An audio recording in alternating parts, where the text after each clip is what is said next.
மழை by W Somerset மாம். பகுதி 6. Doctor மாக்ஃபீலுக்கு தன்மேலே வருத்தம் வந்தது. தேவையே இல்லாமல் அநாகரிகமாக பேசியதற்காக. அவர் படியிறங்கி கீழே சென்றார். மிஸ் தாம்சன் கதவை திறந்து வைத்துக்கொண்டு காத்திருந்தாள். நல்லது என்று ஆரம்பித்தாள். அவரிடம் பேசினீர்களா? பேசிவிட்டேன், மன்னிக்க வேண்டும், அவர் எதுவும் செய்ய மாட்டார் என்று அவர் பதிலளித்தார். தர்ம சங்கடத்தில் அவளை ஏறெடுத்து பார்க்கவில்லை. ஆனால் அவளிடமிருந்து விசும்பல் சத்தம் கேட்டவுடன் சட்டென்று அவர் அவளை பார்த்தார். அச்சத்தால் அவள் முகம் வெளிரி போனதை கண்டார். அதிர்ச்சி உற்றார். திடீரென்று அவருக்கு ஒரு கருத்து உதயமானது. இன்னும் நம்பிக்கை இழக்க வேண்டாம். அவர்கள் உன்னை நடத்தும் விதம் வெட்கக்கேடானது. நானே கவர்னரை போய் பார்க்கிறேன். இப்பொழுதா? அவர் தலையசைத்தார். அவளது முகம் பிரகாசமானது. உண்மையிலேயே நீங்கள் கருணை உள்ளவர். எனக்காக நீங்கள் பேசினால் நிச்சயமாக அவர் என்னை இங்கே தங்க அனுமதிப்பார். இங்கிருக்கும் வரை செய்யக்கூடாத விஷயங்களை நான் செய்ய மாட்டேன். கவர்னரிடம் முறையீடு செய்வதாகத்தான் ஏன் தீர்மானித்தோம் என்று டாக்டர் மாக்ஃபீலுக்கு புரியவில்லை. மிஸ் தாம்சனின் விவகாரங்களில் அவர் முழுக்க அலட்சியமாகத்தான் இருந்தார். ஆனால் அந்த மிஷனரி அவரை நோகடித்து விட்டார். அந்த ஆத்திரம் இன்னும் அவருக்குள் கொதித்து கொண்டு இருந்தது. கவர்னர் வீட்டில் இருப்பதை அவர் தெரிந்து கொண்டார். கவர்னர் அஜானுபாகுவான அழகான மனிதர். ஒரு மாலுமி. சாம்பல் நிறமான பல் தேய்க்கும் ஃப்ரெஷ் போன்ற மீசை வைத்திருந்தார். சுத்தமான வெள்ளை சீருடையில் இருந்தார். நாங்கள் தங்கியிருக்கும் வீட்டில் இருக்கும் ஒரு பெண்ணை பற்றி பேச உங்களிடம் நான் வந்திருக்கிறேன். அவள் பெயர் தாம்சன். அவளை பற்றி ஏறக்குறைய போதுமான அளவிற்கு கேட்டாகிவிட்டது என்று நான் நினைக்கிறேன். டாக்டர் மாக்ஃபீல் என்று புன்னகைத்து கொண்டே சொன்னார் கவர்னர். அடுத்த செவ்வாய் அவள் வெளியேற ஆணையிட்டு விட்டேனே, அவ்வளவுதான் என்னால் செய்ய முடியும். சான் பிரான்சிஸ்கோவிலிருந்து வரும் படகில் அவள் சிட்னிக்கு போகும் வரை கொஞ்சம் விட்டு கொடுத்து அவளை இங்கே தங்கியிருக்க நீங்கள் அனுமதிக்க வேண்டும் என்று நான் கேட்டுக்கொள்கிறேன். கவர்னர் இன்னும் புன்னகைத்து கொண்டிருந்தார். ஆனால் அவர் கண்கள் சின்னதாக குறுகி இறுக்கமாயின. உங்கள் விருப்பப்படி செய்ய எனக்கு ஆசைதான் டாக்டர் மாக்ஃபீல். ஆனால் ஆர்டர் போட்டுவிட்டேன். அதுபடிதான் நடக்க வேண்டும். டாக்டர் தன்னால் எவ்வளவு முடியுமோ அவ்வளவு அறிவுபூர்வமாக இந்த விஷயத்தை விளக்கினார். ஆனால் கவர்னர் புன்னகைத்தபடியே நிறுத்திவிட்டார். வேண்டா வெறுப்பாக அவர் கவனித்து கொண்டிருந்தார். பார்வையை தவிர்த்து எந்த பாதிப்பையும் தன்னால் ஏற்படுத்த முடியவில்லை என்பதை முடிவாக மாக்ஃபீல் புரிந்து கொண்டார். எந்த பெண்ணிற்கும் அசௌகரியம் ஏற்படுத்துவது எனக்கு வருத்தம்தான். ஆனால் இவள் செவ்வாய்க்கிழமை போயே ஆக வேண்டும். அவ்வளவுதான் விஷயம். ஆனால் அதனால் என்ன மாறுதல் உண்டாகும்? மன்னிக்க வேண்டும் டாக்டர், இந்த கேள்விக்கு பதில் என் மேலதிகாரியிடம்தான் நான் சொல்ல வேண்டும். மாக்ஃபீல் அவரை ஆழமாய் பார்த்தார். டேவிட்சன் கவர்னரை அச்சுறுத்திருக்கிறார் என்ற குறிப்பு அவருக்கு ஞாபகம் வந்தது. கவர்னரின் மனப்பான்மையில் ஒரு தனித்துவமான தர்ம சங்கடம் இருப்பதை அவர் அவதானித்தார். டேவிட்சன் பயங்கரமாக மற்றவர்கள் விஷயத்தில் தலையிடுபவர் என்றார் அவர் உஷ்ணமாக. நமக்குள் பேசிக்கொள்வோம் டாக்டர் மாக்ஃபீல். மிஸ்டர் டேவிட்சனை பற்றி எனக்கு ஒரு நல்ல அபிப்பிராயம் இருக்கென்று நான் சொல்லவில்லை. ஆனால் உண்மையை சொல்ல வேண்டுமென்றால் மிஸ் தாம்சனின் குணாம்சத்துடைய ஒரு பெண் இம்மாதிரியான இடத்தில், அதுவும் உள்ளூர்வாசிகளோடு நிறைய இராணுவ ஆட்கள் இருக்கும் இடத்தில் இருந்தால் ஆபத்து என்று சுட்டிக்காட்டும் உரிமை அவருக்கு இருக்கின்றது. அவர் எழுந்தார். டாக்டர் மாக்ஃபீலும் எழுந்து நிற்க கடமைப்பட்டவர் ஆனார். என்னை மன்னிக்க வேண்டும். ஒரு நிகழ்ச்சிக்கு நான் செல்ல வேண்டும். தயவு செய்து என் வணக்கங்களை திருமதி மாக்ஃபேலுக்கு சொல்லுங்கள். தலை தொங்கியவாறு வெளியேறினார் டாக்டர். மிஸ் தாம்சன் காத்து கொண்டிருப்பாள் என்று அவருக்கு தெரியும். ஆனால் தான் தோற்றுவிட்டதாக அவளிடம் நேரடியாக சொல்ல அவருக்கு தயக்கமாக இருந்தது. அதனால் எதையோ மறைப்பவர் போல பின்கதவு வழியாக திருட்டுத்தனமாக மாடியேறி போனார். இரவு சாப்பாட்டின் போது அவர் அமைதியாகவும் அசௌகரியமாகவும் இருந்தார். ஆனால் மிஷனரி ஜாலியாக உற்சாகமாக இருந்தார். அவர் கண்கள் தன் மீது வெற்றி களிப்பின் உற்சாகமான பார்வையை அவ்வப்பொழுது வீசுகின்றன என்று டாக்டர் மாக்ஃபேல் நினைத்தார்.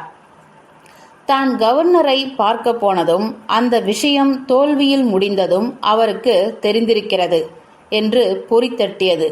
ஆனால் எப்படி அவருக்கு தெரிந்திருக்கும்? இந்த மனிதனின் ஆற்றலில் ஏதோ ஒரு தீய சக்தி இருக்கிறது என்று தெரிகிறது. உணவருந்திய பின்பு மாக்ஃபேல் ஹார்னை வராந்தாவில் பார்த்தார். சகஜமாக பேசலாம் என்று அவரோடு வெளியே போனார். நீங்கள் கவர்னரை பார்த்தீர்களா என்று அவள் தெரிந்து கொள்ள விரும்புகிறாள் என்று வியாபாரி அவரிடம் கிசுகிசுத்தார். ஆமாம், அவர் எதுவும் செய்ய தயாராக இல்லை. எனக்கு மிகவும் வருத்தமாக இருக்கின்றது.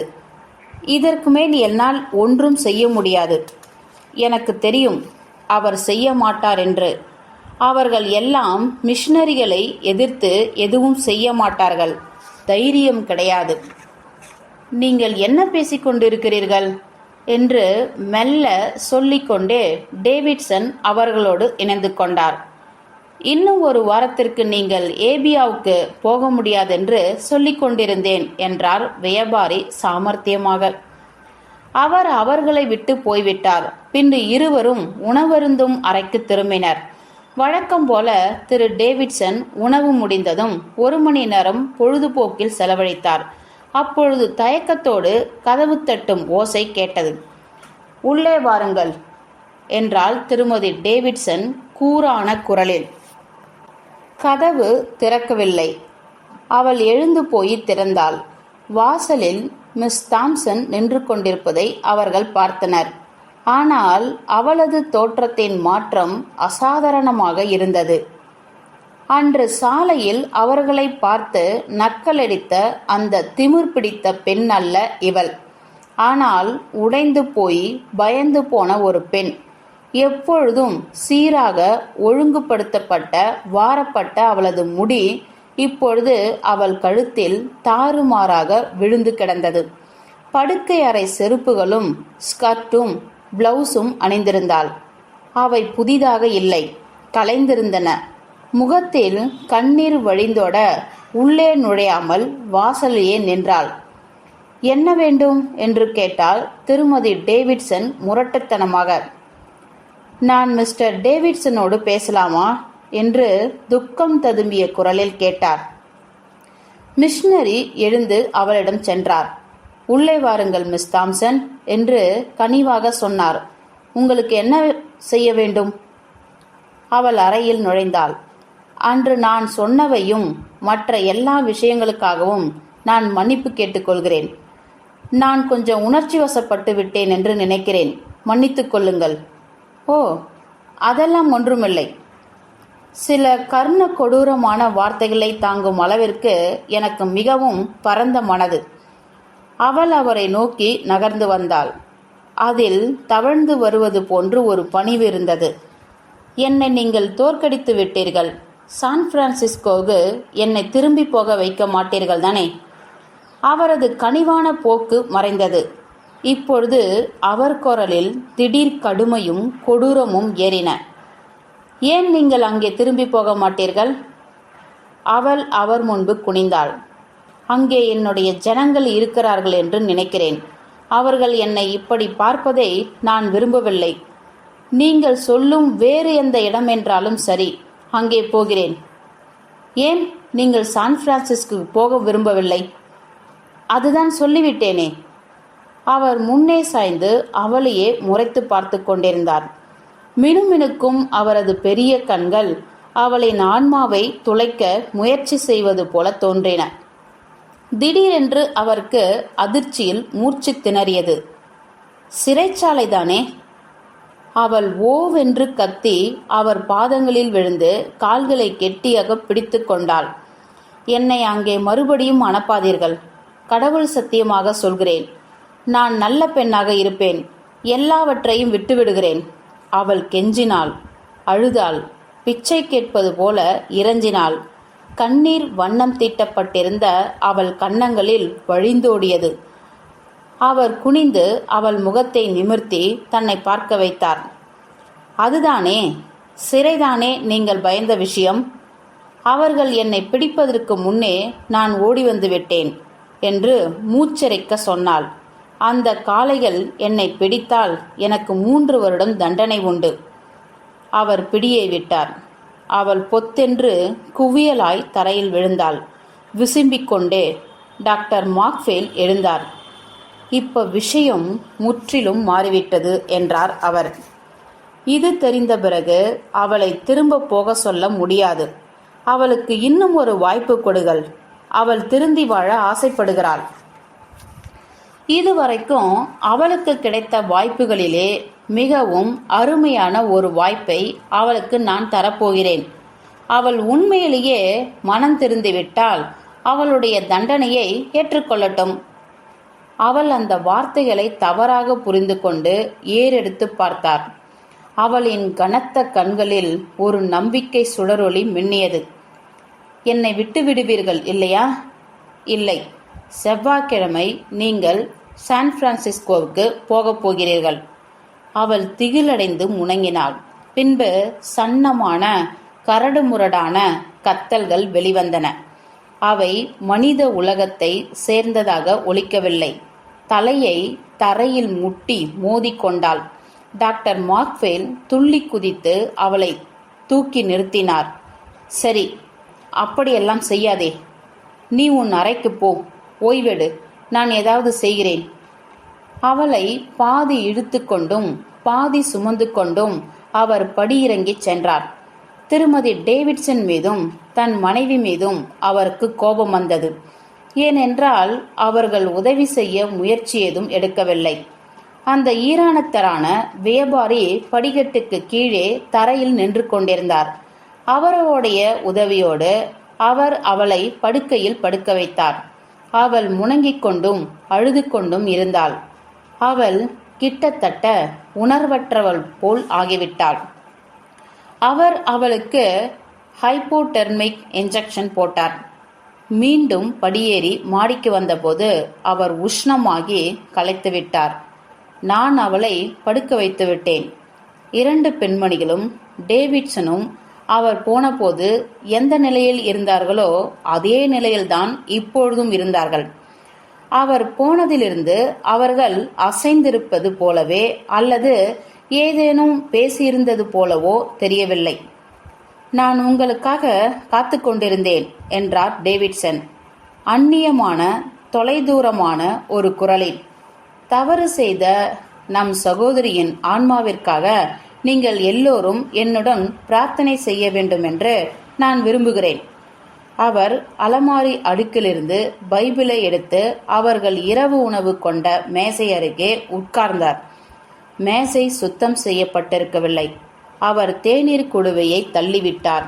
சக்தி வாய்ந்த ஆழமான எதிரொலிக்கக்கூடிய ஒரு குரலில் அவர் அவர்களுக்கு ஒரு அத்தியாயம் வாசித்து காண்பித்தார். இல்லற துரோகம் செய்த ஒரு விபச்சாரியை இயேசுநாதர் சந்திப்பதை விவரிக்கும் அத்தியாயம் அது. நாம் இப்பொழுது முட்டி போட்டு நமதருமை சகோதரி இளவரசி தாம்சனின் ஆன்மாவுக்காக பிரார்த்தனை செய்வோம். அவர் ஒரு நீண்ட உணர்ச்சிகரமான பிரார்த்தனையில் இறங்கி உணர்வுகளை கொப்பளித்தார். பாவப்பட்ட அந்த பெண்ணுக்காக மனம் இறங்கும்படி கடவுளை வேண்டி கேட்டுக்கொண்டார். கண்களை மூடிக்கொண்டு முட்டி போட்டனர். திருமதி மாக்ஃபேலும் திருமதி டேவிட்சனும். அதிரடிக்குள்ளான டாக்டரும் அசடு வழிந்து முட்டி போட்டார். மிஷனரியின் பிரார்த்தனையில் ஒரு காட்டுமிராண்டித்தனமான சரளம் இருந்தது. அசாத்தியமாய் அசாதாரணமாய் அவர் உணர்ச்சி வசப்பட்டார். அவர் உரக்க பேசும்போது அவர் கன்னங்களில் கண்ணீர் பொங்கி வழிந்தது. வெளியே மழை இரக்கமே இல்லாமல் பெய்தது. நிலையாக பெய்தது. கடுமையான மனிதனுக்கே உரிய வாஞ்சத்தோடு பெய்தது. இறுதியில் அவர் நிறுத்தினார். ஒரு கணம் தாமதித்து பின் சொன்னார், நாம் இப்பொழுது கடவுளின் பிரார்த்தனையை மீண்டும் சொல்வோம். அவர்கள் சொன்னார்கள். பின்பு அவரை தொடர்ந்து அவர்களும் எழுந்தார்கள். திருமதி டேவிட்சனின் முகம் வெளிறியது, ஓய்வாக காணப்பட்டது. அவள் நிம்மதியாய் உணர்ந்தாள். ஆனால் மார்க்ஃபேல் தம்பதியருக்கு திடீரென்று வெட்கமானது. எங்கே பார்ப்பது என்று அவர்களுக்கு தெரியவில்லை. நான் கீழே சென்று அவள் எப்படி இருக்கிறாள் என்று பார்க்கிறேன் என்றார் டாக்டர் மார்க்ஃபேல். அவர் கதவை தட்டிய போது அதை திறந்தது ஹார்ன். மிஸ் தாம்சன் ஆடு நாற்காலியில் உட்கார்ந்து கொண்டு அமைதியாக விசும்பிக் கொண்டிருந்தாள். நீங்கள் என்ன பண்ணுகிறீர்கள் என்று ஆச்சரியப்பட்டார் மார்க்ஃபேல். நான் உங்களை படுக்கத்தானே சொன்னேன். என்னால் படுக்க முடியவில்லை. நான் மிஸ்டர் டேவிட்சனை பார்க்க விரும்புகிறேன். பாவப்பட்ட என் குழந்தையே, அதனால் என்ன புரோஜனம்? உன்னால் அவரை அசைத்து பார்க்க முடியாது. அவர்தான் சொன்னார், கூப்பிட்டால் வருவேன் என்று. மார்க்ஃபேல் வியாபாரிக்கு செய்கை காட்டினார். போய் அவரை கூட்டிக் கொண்டு வருங்கள். அவர் அவளோடு காத்திருந்தார். வியாபாரி மாடி ஏறி போனார். டேவிட்சன் உள்ளே வந்தார். மன்னித்துக் கொள்ளுங்கள், உங்களை இங்கே வரவைத்ததற்கு என்றாள் அவள், அவரை சோகமாக பார்த்தபடி. அவர்கள் ஒருவரை ஒருவர் ஒரு கணம் வெறித்து பார்த்தனர். பின்பு அவள் பார்வையை திருப்பிக் கொண்டாள். பேசும்போது பார்வையை தவிர்த்தாள். நான் ஒரு மோசமான பெண்ணாக இருந்திருக்கேன். மனம் திரும்ப விரும்புகிறேன். கடவுளுக்கு நன்றி. அவர் எங்கள் பிரார்த்தனைகளுக்கு செவிசாய்த்து விட்டார். அவர் 2 மனிதர்களையும் பார்த்தார். என்னை அவளுடன் தனியாக இருக்க விடுங்கள். திருமதி டேவிட்சனிடம் சொல்லுங்கள், நம் பிரார்த்தனைகளை நிறைவேறியது என்று. அவர்கள் வெளியே சென்று கதவை மூடிக்கொண்டனர். மிகவும் நல்லது என்றார் வியாபாரி. அன்றிரவில் டாக்டர் மார்க்ஃபேல் அதிக நேரமாகியும் தூங்கப் போகவில்லை. அப்பொழுது மிஷனரி மாடியேறி வரும் சத்தம் கேட்டது. கைகடிகாரத்தை பார்த்தார். மணி 2. ஆனால் அப்பொழுது கூட அவர் தூங்கப் போகவில்லை. ஏனெனில் அவர்களின் அறைகளை பிரித்திருந்த மரத்தடுப்பின் வழியாக டேவிட்சன் உரக்க பிரார்த்தனை செய்யும் சத்தம் கேட்டுக்கொண்டே இருந்தது. டாக்டரே களைத்து போய் தூங்கும் வரை. அடுத்த நாள் காலையில் அவரை பார்த்தபோது அவரது தோற்றத்தை பார்த்து டாக்டர் ஆச்சரியப்பட்டார். முன்பை விட மிகவும் வெளிரி போயிருந்தார். களைத்திருந்தார். ஆனால் அவர் கண்களில் ஒரு கொடூர நெருப்பு எரிந்து கொண்டிருந்தது. கரை கடந்த ஒரு சந்தோஷத்தால் அவர் நிரம்பியிருந்தது போல தோன்றியது. நீங்கள் இப்பொழுது கீழே சென்று இளவரசியை பாருங்கள் என்றார் அவர். அவளுடைய உடம்பு நன்றாக இருக்கும் என்று எனக்கு நம்பிக்கை இல்லை. ஆனால் அவளுடைய ஆன்மா மாறியிருக்கிறது. டாக்டருக்கு ஏதோ மாறியிருந்தது. பதற்றமானார். நீங்கள் தானே அவளுடன் இரவில் அதிக நேரம் இருந்தீர்கள் என்றார் அவர். ஆமாம், அவளை விட்டு போக என்னை அவள் விடவில்லை. நீங்கள் ரொம்ப சந்தோஷமாக இருக்கிறீர்கள் என்றார் டாக்டர் எரிச்சலுடன். டேவிட்சனின் கண்கள் பேரானந்தால் மின்னின. ஒரு பெரிய கருணை எனக்கு உத்தரவாதம் அளிக்கப்பட்டிருக்கிறது. நேற்றிரவு கெட்டுப்போன ஒரு ஆன்மாவை இயேசுநாதரிடம் கொண்டு வருவதற்கு எனக்கு ஒரு சிறப்புரிமை கிடைத்தது. மிஸ் தாம்சன் மறுபடியும் ஆடு நாற்காலியில் இருந்தாள். படுக்கை விரிக்கப்படவில்லை. அறை சிதறி கிடந்தது. அவள் நன்றாக உடுத்திக் கொள்ளாமல் ஒரு அழுக்கான கவுனை அணிந்திருந்தாள். முடி தாறுமாறாக வாரப்பட்டிருந்தது. முகத்தை ஒரு ஈரத்துண்டால் ஒத்தி எடுத்திருந்தாள். ஆனால் அழுது அழுது அது இன்னும் வீங்கியும் கசடுபடிந்தும் இருந்தது. அவள் மந்தமானவனாக தோன்றினாள். டாக்டர் உள்ளே வந்தபோது அவள் சோகமாக ஏறெடுத்து பார்த்தாள். அடிபட்டு உடைந்தவளாக இருந்தாள். மிஸ்டர் டேவிட்சன் எங்கே என்று அவள் கேட்டாள். அவர் இப்பொழுது வருவார். நீ விரும்பினால் என்று எரிச்சலுடன் பதிலளித்தார் மாக்ஃபேல். நீ எப்படி இருக்கிறாய் என்று பார்க்கத்தான் வந்தேன். ஓ, பரவாயில்லை, கவலைப்பட வேண்டாம். ஏதாவது சாப்பிட்டியா? ஹார்ன் காஃபி கொண்டு வந்தார். அவள் கதவையே பதற்றத்துடன் பார்த்தாள். அவர் சீக்கிரமே கீழே இறங்கி வருவார் என்று நினைக்கிறீர்களா? அவர் என்னுடன் இருக்கும்போது பயம் இல்லாதது போல் இருக்கிறது. செவ்வாய் என்று போகப் போகிறாயா? ஆமாம், நான் போயே ஆக வேண்டும் என்று அவர் சொன்னார். தயவு செய்து அவரை வரச் சொல்லுங்கள். உங்களால் எனக்கு ஒரு நன்மையும் செய்ய முடியாது. எனக்கு இப்பொழுது உதவக்கூடிய ஒரே ஆள் அவர்தான். ரொம்ப நல்லது என்றார் டாக்டர் மாக்ஃபேல். அடுத்து 3 நாட்கள் மிஷனரி கிட்டத்தட்ட தனது எல்லா நேரத்தையும் தாம்சனோடு தான் செலவழித்தார். மற்றவர்களோடு அவர் சேர்ந்து சாப்பிட மட்டும்தான். அவர் சரியாக சாப்பிடுவதே இல்லை என்பதை டாக்டர் மாக்ஃபேல் கவனித்தார். அவர் தன்னைத்தானே உருக்கிக் கொள்கிறார் என்றாள் திருமதி டேவிட்சன் இரக்கத்துடன். அவர் தன்னை கவனிக்காவிட்டால் உடைந்து போய்விடுவார். ஆனால் அவர் பிடிவாதமாக அல்லவா இருக்கிறார். ஆனால் அவளே வெளிரி போய் வெள்ளையாய் மாறியிருந்தாள். தான் தூங்கவே இல்லை என்று அவள் திருமதி மாக்ஃபேலிடம் சொன்னாள். மிஷனரி மிஸ் தாம்சனிடமிருந்து திரும்பி மாடிக்கு வந்தவுடன் களைத்து போகும் வரை பிரார்த்தனை செய்தார். அதன் பின்னும் கூட அவர் நீண்ட நேரம் தூங்குவதில்லை. 1-2 மணி நேரம் தூங்கியவுடன் எழுந்து உடை உடுத்தி கொண்டு கடற்கரை பக்கம் நடக்கப் போய்விடுவார். அவருக்கு வினோதமான கனவுகள் வந்தன. இன்று காலையில் அவர் என்னிடம் சொன்னார். நெப்ராஸ்கா மலைகளை அவர் கனவில் கண்டதாக என்றாள் திருமதி டேவிட்சன். வினோதமாக இருக்கின்றது என்றாள் திருமதி மாக்ஃபேல். அமெரிக்காவை கடந்தபோது ரயில் ஜன்னலிலிருந்து மலைகளை பார்த்த ஞாபகம் அவருக்கு இருந்தது. அவை பெரிய சிறு குன்றுகள் போல வட்ட வடிவமாக மென்மையாக இருந்தன. நிலத்திலிருந்து திடீரென்று எழுந்து நின்றன. அவை எப்படி ஒரு பெண்ணின் மார்பகங்கும் போல தனக்கு தெரிந்தன என்று டாக்டர் மாக்ஃபேலுக்கு ஞாபகம் வந்தது. டேவிட்சனின் பதற்ற நிலை அவருக்கே தாங்க முடியாததாக இருந்தது. ஆனாலும் உள்ளுக்குள்ள நிலவிய ஒரு அதிசயமான ஆனந்த உணர்வால் அவர் உற்சாகமானார். பரிதாபமான அந்த பெண்ணின் இதயத்தின் மூலைகளில் மறைந்திருந்த பாவத்தின் கடைசி தடயங்களை அவர் வேரோடு பிடுங்கி எரிந்து கொண்டிருந்தார். அவர் அவளோடு வாசித்தார், அவளோடு பிரார்த்தித்தார். மிகவும் அற்புதமாக இருக்கின்றது என்று அவர் சொன்னார். ஓர் இரவு சாப்பாட்டின் போது, உண்மையிலேயே இது மறுபிறப்பு. இரவை போல இருட்டாக இருந்த அவளது ஆன்மா இப்பொழுது சுத்தமாக வெள்ளையாக இருக்கின்றது. புதிதாக விழும் பனியைப் போல.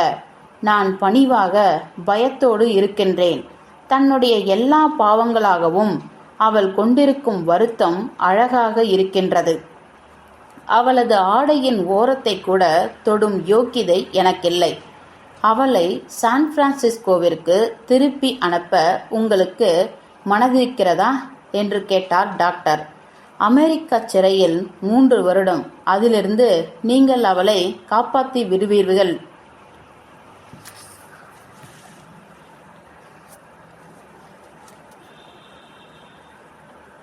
அதிலிருந்து நீங்கள் அவளை காப்பாற்றுவீர்கள் என்று நான் நினைக்கிறேன். ஆ, உங்களுக்கு தெரியாதா அது தேவையென்று? என் இதயம் அவளுக்காக இரத்தம் வடிக்காதென்று நினைக்கிறீர்களா? என் மனைவியைப் போல, என் சகோதரியைப் போல அவளை நான் நேசிக்கிறேன். அவள் சிறையில் இருக்கும்போது அவள் அனுபவிக்கும் வலியை எல்லாம் நானும் அனுபவிப்பேன். சுத்த பேத்தல் என்று கத்தினார் டாக்டர் பொறுமையின்றி. உங்களுக்கு புரியாது. ஏனென்றால் நீங்கள் குருட்டுத்தனமானவர். அவள் பாவம் செய்திருக்கிறாள். அதனால் அவள் கஷ்டப்பட்டே ஆக வேண்டும். அவள் என்ன அனுபவிப்பாள் என்று எனக்கு தெரியும். அவள் பட்டினி கிடப்பாள், இம்சிக்கப்படுவாள், அவமானப்படுத்தப்படுவாள். அந்த தண்டனையை கடவுளுக்காக செய்யும் தியாகமாக அவள் ஏற்றுக்கொண்டு தான் ஆக வேண்டும். சந்தோஷமாக ஏற்றுக்கொள்ள வேண்டும் என்று நான் விரும்புகிறேன். யாருக்கும் கிட்டாத வாய்ப்பு அவளுக்கு கிடைத்திருக்கிறது. கடவுள் ரொம்பவும் நல்லவர், ரொம்பவும் கருணை உள்ளவர். டேவிட்சனின் குரல் உணர்ச்சி வேகத்தில் நடுங்கியது. உணர்ச்சி பூர்வமாக உதடுகளிலிருந்து கொட்டிய வார்த்தைகளை அவரால் சரியாக வெளிப்படுத்த முடியவில்லை. நாள் முழுவதும் நான் அவளுடன் பிரார்த்தனை செய்கிறேன். அவளை விட்டுட்டு வந்த பின்னாடியே பிரார்த்திக்கிறேன். என் பலத்தை ஒன்று திரட்டி பிரார்த்தனை செய்கிறேன். இயேசுநாதர் அவளுக்கு பெரியதொரு அருளை தர வேண்டும் என்பதற்காக தண்டிக்கப்பட வேண்டும் என்ற ஒரு தீவிரமான ஆசையை அவளுடைய மனதில் ஏற்படுத்த நான் விரும்புகிறேன். இறுதியில் நானே அவளை போகவிட்டாலும் அவள் மறந்துவிடுவாள். கொடுமையான சிறை வாழ்க்கை. நமது கருணை கடவுளின் பாதத்தில் அவள் சமர்ப்பிக்கப் போகும் நன்றி கடன். அவர்தானே அவளுக்காக உயிரை தந்தவர். நாட்கள் மெல்ல கடந்தன. கீழே குடியிருந்த துயரப்பட்ட அந்த பெண்ணை பற்றியே நினைத்து கொண்டிருந்து முழு விடுதியும் இயற்கைக்கு மீறிய ஒரு கிளர்ச்சி உணர்வோடு இருந்தது. இரத்தக்களரியான ஒரு உருவ வழிபாட்டின் காட்டுமிராண்டித்தனமான சடங்குகளுக்காக தயார் செய்யப்படும் ஒரு பலியைப் போல அவள் இருந்தாள். திகில் உணர்வு அவளை மறுத்து போக வைத்தது. டேவிட்சன் தன் பார்வையிலிருந்து அகன்று போக அவள் சம்மதிக்கவில்லை. அவர் அருகில் இருக்கும்போதுதான் அவளுக்கு தைரியம் வந்தது. ஒரு அடிமைத்தனமான சார்பு மனம் அவர் மீது அவளுக்கு இருந்தது. மிகவும் அழுதாள். நிறைய பைபிள் வாசித்தாள். அதிகமாக பிரார்த்தித்தாள். சில நேரங்களில் அவள் களைத்து போனாள். உணர்வுகள் வடிந்து போயின. பின்பு அவள் நிஜமாகவே தனது சோதனை காலத்தை எதிர்பார்க்க ஆரம்பித்தாள். ஏனென்றால் இப்பொழுது அவள் அனுபவித்து கொண்டிருக்கும் வலி வேதனையிலிருந்து ஒரு நேரடியான ஸ்துலமான தப்பித்தலை அதுதான் கொடுக்கும் என்று தோன்றியது. இப்பொழுது அவளை தாக்கிக் கொண்டிருக்கும் தெளிவில்லாத மங்கலான அச்சங்களை அவளால் இனியும் பொறுத்து கொள்ள முடியாது. அவளின் பாவங்களோடு அவளது எல்லாவிதமான சொந்த பகட்டுகளும் போய்விட்டன. அழுக்கான கவுன் அணிந்து கொண்டு வாரப்படாத கலைந்த கூந்தலுடன் அவள் அறையில் நடனமாடினாள். 4 நாட்களாக அவள் இரவு உடையை மாற்றிக்கொள்ளவில்லை. காலுறைகளும் அணியவில்லை. அவளது அறை குப்பையும் கூலமுமாய் சுத்தப்படுத்தப்படாமல் இருந்தது. இதற்கிடையில் மழை ஒரு கொடூரமான பிடிவாதத்துடன் பெய்து கொண்டிருந்தது. கடைசியில் வானம் வறண்டு போயிருக்க வேண்டும் என்ற உணர்வு ஏற்பட்டது. ஆனாலும் இன்னும் இரும்பு கூரை மீது மழை பெய்து கொண்டுதான் இருந்தது. நேராக, கனமாக, வெறி பிடித்து ஏதோ சொல்வது போல. எல்லாம் ஈரமாகிவிட்டது. பசையாக ஒட்டி கொண்டது. சுவர்களிலும் தரைகளில் இருந்த பூச்களிலும் எல்லாம் பூஞ்சனம் பூத்தது. தூக்கமில்லாத இரவுகளில் கொசுக்கள் கோபமாக ரிங்காரமிட்டன. ஒரே ஒரு நாள் மட்டும் மழை நின்றால் போதும், நன்றாக இருக்கும் என்றார் டாக்டர் மாக்ஃபேல்.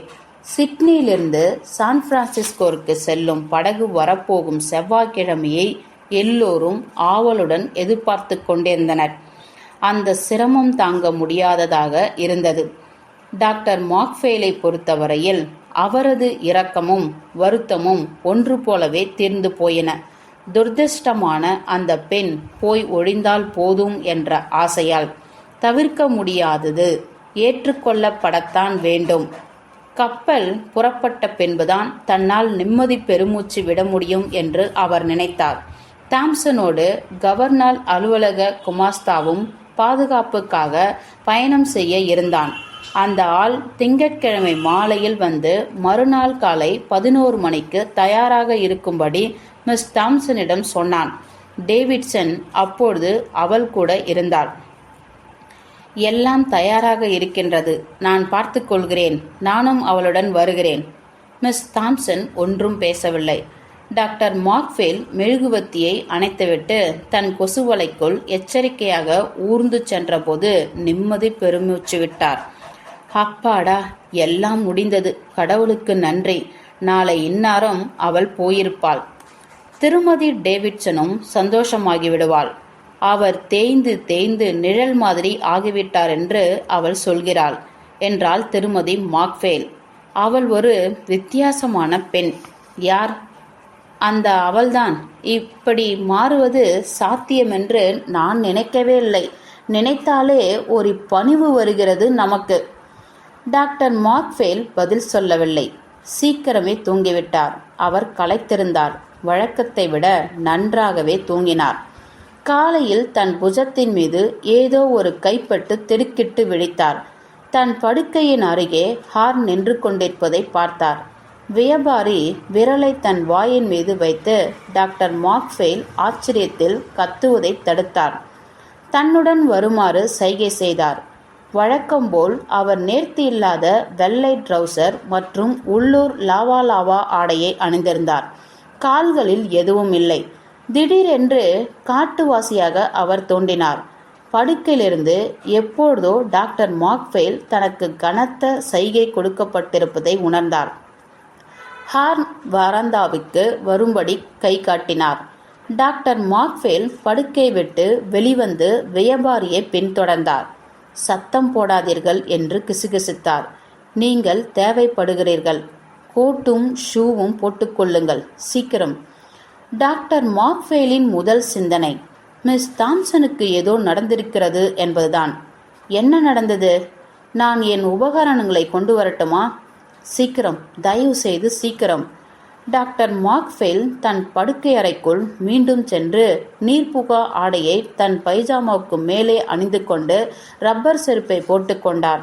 மீண்டும் வியாபாரியோடு இணைந்து கொண்டார். அவர்கள் இருவரும் மாடிப்படியில் பூனை போல் அடிமேல் அடி வைத்து நடந்தனர். சாலைக்கு செல்லும் கதவு திறந்திருந்தது. அங்கே ஒரு சில உள்ளூர்வாசிகள் நின்று கொண்டிருந்தனர். என்ன நடந்தது என்று திரும்ப கேட்டார் டாக்டர். கூட வாருங்கள் என்றார் ஹார்ன். அவர் வெளியே சென்றார். அவர் டாக்டரை பின்தொடர்ந்தார். உள்ளூர்வாசிகள் கும்பலாய் அவர்களுக்கு பின்னே நடந்தனர். சாலையை கடந்து கடற்கரைக்கு வந்தனர். நீரின் ஓரத்தில் ஏதோ ஒரு வஸ்துவை சுற்றி உள்ளூர்வாசி கும்பல் ஒன்று நிற்பதை டாக்டர் பார்த்தார். டாக்டரும் வியாபாரியும் கொஞ்ச தூரம் வேகமாக நடை போட்டனர். உள்ளூர்வாசி கும்பல் வழிவிட்டது. டாக்டரை பார்த்ததும் வியாபாரி அவரை முன்னால் தள்ளினார். தண்ணீரில் பாதியாய் கரையில் பாதியாய் கிடந்த ஒரு வஸ்துவை டாக்டர் பார்த்தார். அது டேவிட்சனின் உடல். டாக்டர் மார்க்ஃபேல் அவசர நிலை காலத்தில் உணர்ச்சி வசப்படக்கூடியவர் அல்ல. அவர் உடலை திருப்பினார். காதிலிருந்து தொண்டை வரைக்கும் அறுபட்டிருந்தது. அறுத்த பிளேடு வலது கையில் இருந்தது. அவர் சில்லிட்டிருக்கிறார் என்றார் டாக்டர். இப்பொழுதுதான் இறந்திருக்க வேண்டும். ஒரு பையன் வேலைக்கு போகும்போது உடலை பார்த்திருக்கிறான். பிறகு என்னிடம் வந்து சொன்னான். அவர் தற்கொலை செய்து கொண்டிருப்பார் என்று நீங்கள் நினைக்கிறீர்களா? ஆமாம், யாராவது போலீசிடம் சொல்ல வேண்டும். ஹார்ன் உள்ளூர் பாஷையில் ஏதோ சொல்ல 2 பையன்கள் விரைந்தார்கள். அவர்கள் வரும் வரை உடல் இங்குதான் இருக்க வேண்டும் என்றார் டாக்டர். அவரை என் வீட்டுக்கு கொண்டு வரக்கூடாது. என் வீட்டில் அதை அனுமதிக்க மாட்டேன். அதிகாரிகள் என்ன சொல்கிறார்களோ அப்படித்தான் நீங்கள் செய்தாக வேண்டும் என்று வெடுக்கென்று பதில் சொன்னார் டாக்டர். உண்மையை சொல்லணும் என்றால் அவர் உடலை சவக்கிடங்கிற்கு கொண்டு போவார்கள் என்று நினைக்கிறேன். அவர்கள் நின்ற இடத்திலேயே காத்து கொண்டிருந்தார்கள். தன் லாவா ஆடையிலிருந்த சின்ன பெட்டியிலிருந்து ஒரு சிகரெட்டை எடுத்து மற்றொன்றை டாக்டர் மார்க்ஃபேலுக்கு கொடுத்தார் வியாபாரி. பிணத்தை வெறித்தபடியே அவர்கள் புகைப்பிடித்தனர். டாக்டர் மார்க்ஃபேலுக்கு ஒன்றும் புரியவில்லை. ஏன் இப்படி செய்தார் என்று நீங்கள் நினைக்கிறீர்கள் என்று கேட்டார் ஹார்ன். டாக்டர் தோள்களை குலுக்கினார்.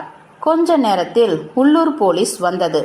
ஒரு கப்பற்படை வீரனின் தலைமையில் ஒரு ஸ்ட்ரெச்சர் வந்தது. உடனே சில கப்பற்படை அதிகாரிகளும் ஒரு கப்பற்படை மருத்துவரும் வந்தார்கள். அவர்கள் தொழில் ரீதியாக எல்லாவற்றையும் செய்து முடித்தார்கள். அவருடைய மனைவி என்று கேட்டார் ஒரு அதிகாரி. இப்பொழுது நீங்கள் வந்துவிட்டீர்கள். அதனால் நான் வீட்டுக்கு போய் சில விஷயங்களை செய்கிறேன். அந்த பெண்மணியிடம் செய்தி சொல்ல நான் ஏற்பாடு செய்கிறேன். அவள் அவரை பார்க்காமல் இருப்பது நல்லது. பிணம் சம்பந்தமான விஷயங்கள் எல்லாம் முடியும் வரைக்கும். அதுதான் சரி என்று நான் நினைக்கிறேன் என்றார் கப்பற்படை டாக்டர். டாக்டர் மார்க்ஃபேல் வீடு திரும்பிய போது மனைவி கிட்டத்தட்ட உடை உடுத்தி முடித்துவிட்டதை கவனித்தார். திருமதி டேவிட்சன் கணவனை பற்றி யோசித்து பயந்து கொண்டிருக்கிறாள் என்று சொன்னாள். அவர் தலை தெரிந்ததும் ராத்திரி முழுவதும் அவர் படுக்கைக்கே வரவில்லையாம். அவர் மிஸ் தாம்சனின் அறையிலிருந்து ராத்திரி 2 மணிக்கு வெளியேறும் சத்தம் அவளுக்கு கேட்டதாம். ஆனால் அவர் வெளியே போய்விட்டார். அப்போதிருந்தே அவர் நடந்து கொண்டே இருந்தார் என்றால் இந்நேரம் அவர் இறந்திருப்பார். டாக்டர் மார்க்ஃபேல் நடந்ததை அவளிடம் சொல்லி செய்தியை திருமதி டேவிட்சனுக்கு தெரிவிக்கும்படி சொன்னார். ஆனால் அவர் ஏன் அப்படி செய்தார் என்று அரண்டு போய் கேட்டாள். தெரியவில்லை. ஆனால் அவளுக்கு செய்தியை சொல்ல என்னால் முடியாது. நீதான் சொல்ல வேண்டும். அவள் அவரை பயந்தபடியே பார்த்தாள். பின் வெளியேறினாள்.